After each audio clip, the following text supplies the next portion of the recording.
Здравейте! Питат ме как е най-лесно да си смениш ремъци и ролки, като нямаш нагоди за зацепване и така нататък. Естествено, че има начин. Много пъти съм го правил, защото не мога за всички коли да имам нагоди за зацепване. Най-лесният начин е следния. И говорим за нормални коли, 4 цилиндрови, не говорим за някакви звярове там 6, 8, 12 цилиндрови.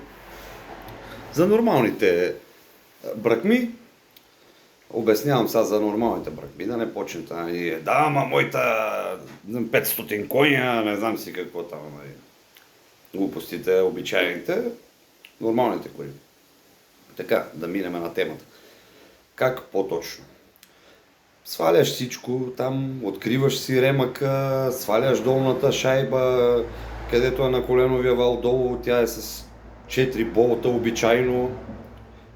Сваляш я долу, пъква ти по-малката такова запчатка с ангранажния ремък. Завърташ си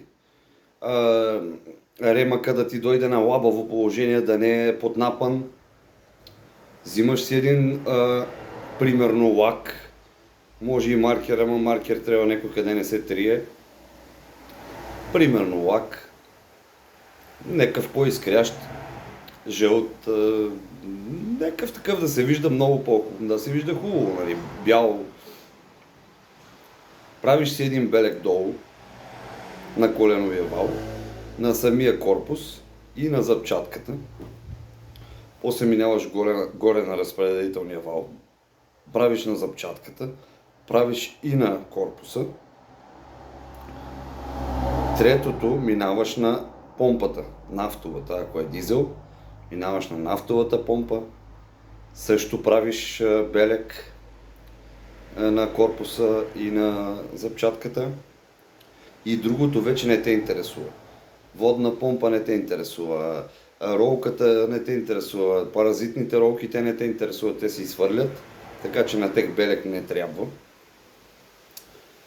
Взимаш, изхвърляш после всичко, изчакваш лака да изсъне, изхвърляш другите ненужни компоненти, монтираш новите, слагаш ремъка, както си е на белези, слагаш новия ремък, задължително завърташ 2 пъти на 3 чотка, след като си натегнал обтяжната ролка. Задължително завърташ 2 пъти на 3 чотка, ако си идват на белези, без да контри двигателя. Палиш и си готов. Сглабаш, палиш и си готов. Ако ти законтри, не пали. Ако ти законтри на 3 чотка, не пали. Това означава, че нещо си объркал и не е на белек. И клапана подпира в буталото. Пробваш ли да запалиш с Богом с този клапан? И става тежък ремонт. После главата долу.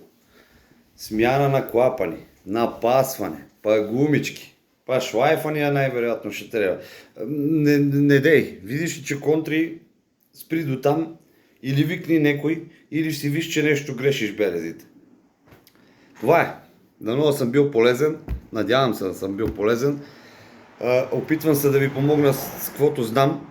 Да не давате пари по сервизи. Вие за благодарност може да ме последвате и да ми дадете лайк. Айде!